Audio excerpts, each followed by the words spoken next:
So hello everyone, आज का हमारा टॉपिक है एसएससी स्कैम, एसएससी प्रोटेस्ट। बीते कुछ दिनों में आप लोग न्यूज़ में देख ही रहे होंगे कि एसएससी स्कैम के प्रोटेस्ट में बहुत सारे एसएससी के जो टीचर हैं वो उतरे हैं।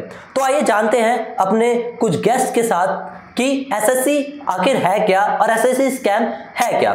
तो आइए जानते हैं अपने दोनों गेस्टों से। मैं आपको मिलवाना चाहता हूं मेरे फर्स्ट गेस्ट मिस्टर राजकुमार सर से। ये एक इंग्लिश के टीचर हैं और उसके साथ साथ कॉम्पिटेटिव इंग्लिश भी पढ़ाते हैं। उसके साथ साथ इन्हें 10 इयर्स का एक्सपीरियंस भी है। और ये है मिस्टर सचिन, ये एक यूथ हैं इंडिया के। तो एक टीचर और एक यूथ दोनों के दिमाग से जानेंगे कि एसएससी है क्या, ये प्रोटेस्ट हो क्यों रहा है और इसके पीछे कौन जिम्मेवार है।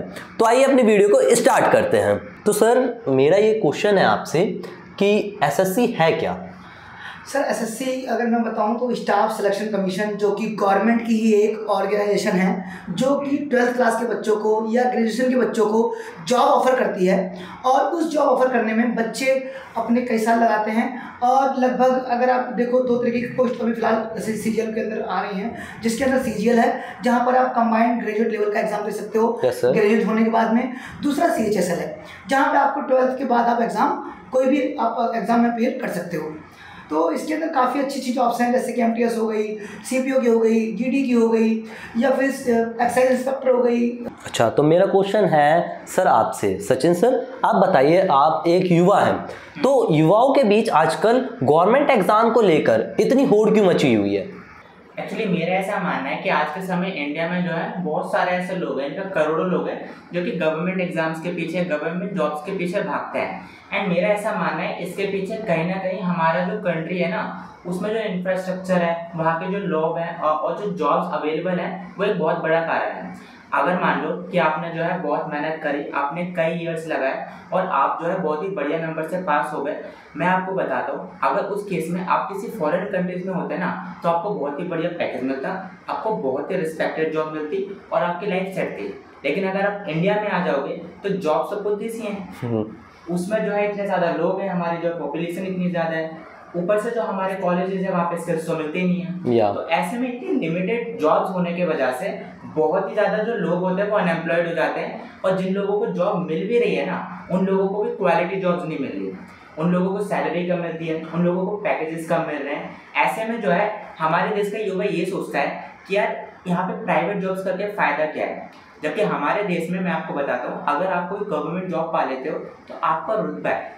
हाँ, ये बात तो है कि एक फैमिली के अंदर एक अलग ही रुतबा होता है, अलग ही ठाट बाट हो जाते हैं गवर्नमेंट जॉब पाने के बाद, भले वो क्लर्क की ही क्यों ना हो। या जैसे कि आप बिहार में हैं, अगर आपकी गवर्नमेंट जॉब लग गई तो फर्क नहीं पड़ता कि कौन सी लगी है, आपको डायरेक्टली मोटर दहेज मिलेगा। ये बात तो सेट है भाई, ये बात जो है वो रियलिटी है। गर्लफ्रेंड जो है आपको ऐसे ही मिल जाएगी। तो इसीलिए इंडिया में कई सारे। और एक और बात खान सर ने कही थी, मैं वो मेंशन करना चाहूँगा यहाँ पे, कि उन्होंने बोलता कि मेरे जितने भी स्टूडेंट हैं वो सारे के सारे काले काले हैं, ठीक है, और उनको जो वाइफ मिलती है वो एकदम गोरी मिलती है।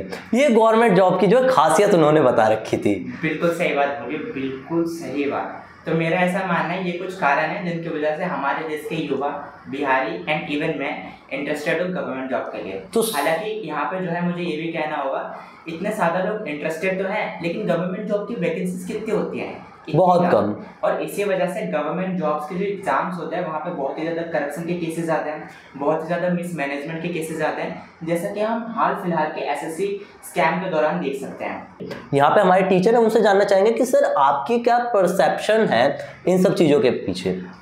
अगर मैं बात करूं इंडियन एजुकेशन सिस्टम की, तो ऑनेस्टली मोहित, मैं आपको बताना चाहूँगा कि मैं इंडियन एजुकेशन के सिस्टम में कुछ धज्जियाँ उड़ी पड़ी हैं यहाँ की। क्योंकि मैंने देखा है कि जो बाहर की कंट्रियाँ हैं, मैंने थोड़ी बहुत रिसर्च करी है, तो उसमें चाहे जापान की कंट्री हो या रशिया कंट्री हो या यूरोपियन कोई भी कंट्री हो, एक्चुअली वहाँ पर 12th क्लास तक बच्चों को इतना कैपेबल बना दिया जाता है कि वो 12th क्लास से निकलते ही वो किसी भी कंपनी में काम कर सकता है, उसे कंपनी हायर कर लेती है 12th क्लास तक काम करते करते। और यहाँ 12th क्लास के बच्चे को ये नहीं पता कि कैसे अंग्रेजी बोली जाती है, कैसे कंप्यूटर चलाया जाता है, यहाँ तक कि कुछ बच्चों को तो ये भी नहीं पता कि रीडिंग कैसे करते हैं किताबों की। तो यहाँ की कुछ धज्जियाँ होनी पड़ी हैं गवर्नमेंट स्कूल की।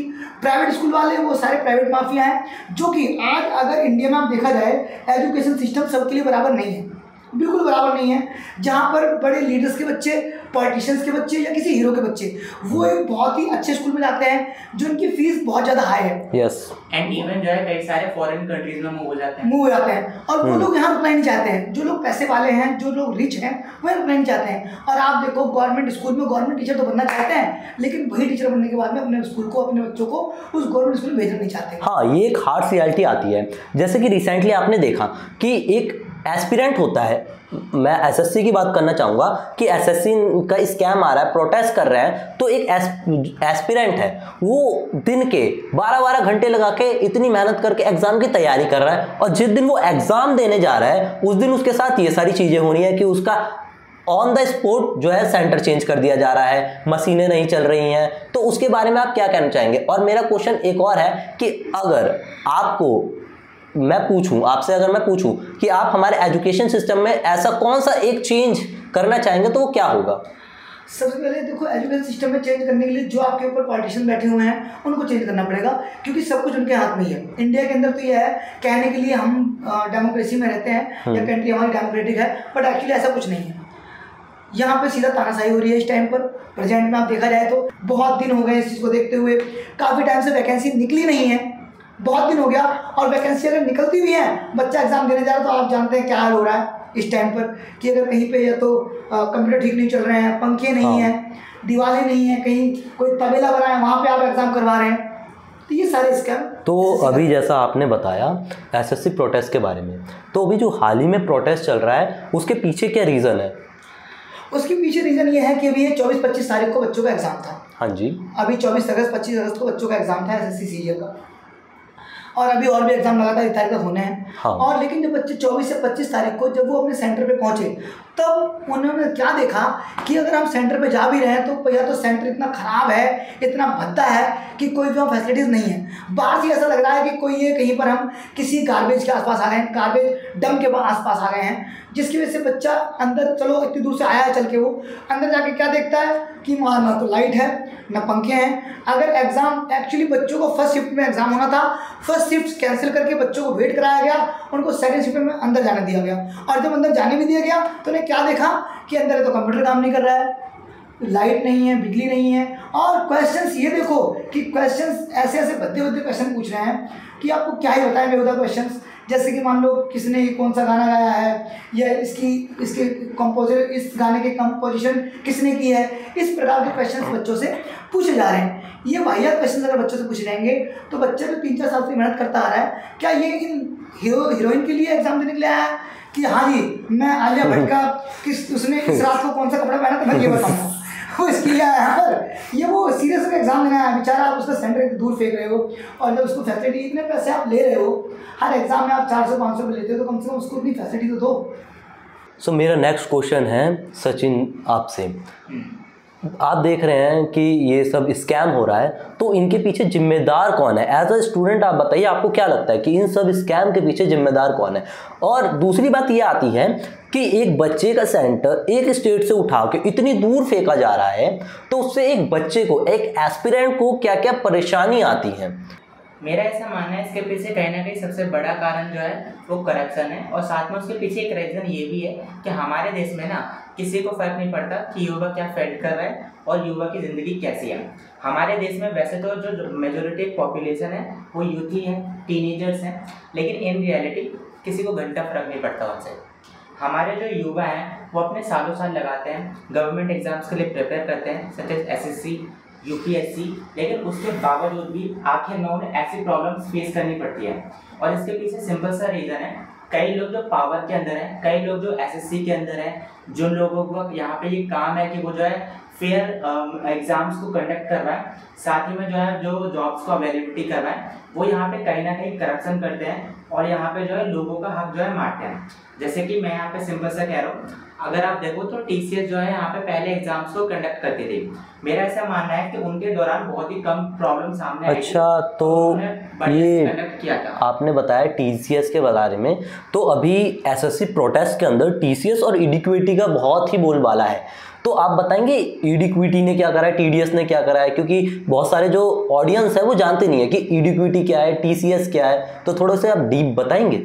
देखो मैं आपको बताता हूँ, जो ये हमारी एसएससी है ना, ये एक तरीके से कमीशन का काम करती है। ये जो है एग्जाम्स को प्रिपरेशन करवाती है, लेकिन एग्जाम्स को जो कंडक्ट करवाने का काम होता है ना, ये एसएससी खुद नहीं करती। एसएससी क्या करती है, कुछ जो है कंपनीज को, जो दूसरी कंपनीज है उनको जो एक तरीके से ठेका दे देती है, ये बिजनेस दे देती है। You can say tender type का। हाँ, ये जो है उनको टेंडर दे देती है कि आपको जो है ये एग्जाम जो है कंडक्ट करवाने हैं, इसके बदले वो ऑफकोर्स कुछ पेमेंट भी करते हैं। यहाँ पे जो हम एडुकेटी सुन रहे हैं और जो टीसीएस सुन रहे हैं, ये ऐसे ही जो हमारे कुछ वेंडर्स या फिर कंपनी से आप समझ सकती हो, जो हमारे टीसीएस है ना, ये टाटा के अंडर आती है और ये जो पुरानी एक वेंडर थी। अब ऐसा माना जाता है कि इनके दौरान बहुत ही ज़्यादा कम प्रॉब्लम्स आई थी और इन्होंने बहुत ही बढ़िया से एग्जाम्स को कंडक्ट कराया था। लेकिन उसके बाद फिर टीसीएस से जो है ये वेंडर का, ये टेंडर का काम ले लिया जाता है और ये फिर ये दिया जाता है एडुकेटी नाम की कंपनी को।